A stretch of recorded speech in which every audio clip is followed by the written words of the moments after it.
This is called the Let's Go Fishing approach.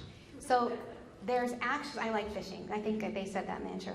So this is an actual heart-shaped lake, and it's called Lake St. Clair, and I think it's somewhere by Providence of Ontario, state of Michigan. I took the liberty of renaming the shores. So you've got Aortic Cove, where the aortic valve is. You've got Tricuspid Shore, Pulmonic Bay, and the Mitral Coast. And where you cast your line depends on what kind of fish you're going to. Here is a good way to think about this. So let's say you go fishing in Aortic Cove. What are you most likely going to catch? You're most likely going to catch an aortic stenosis fish. That's our meat and potatoes murmur. We're hearing that all day long in clinic, right?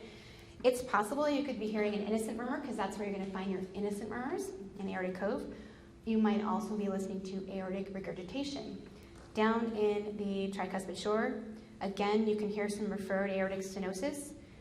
This is probably the best place to hear aortic regurgitation, because whenever you have a leaky valve or a regurgitant valve, you're going to hear it best under the valve in the direction of the blood flow. So if you put your stethoscope under the valve and the blood's coming at you, good chance of hearing it.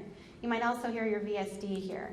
Your VSD can also be heard up in Pulmonic Bay, along with hypertrophic obstructive cardiomyopathy. It's so hard to say 3 times fast. HOCM.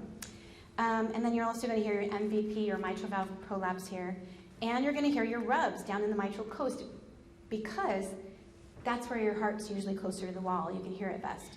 And this is also where you're going to hear one of your most missed murmurs, which is mitral valve stenosis. So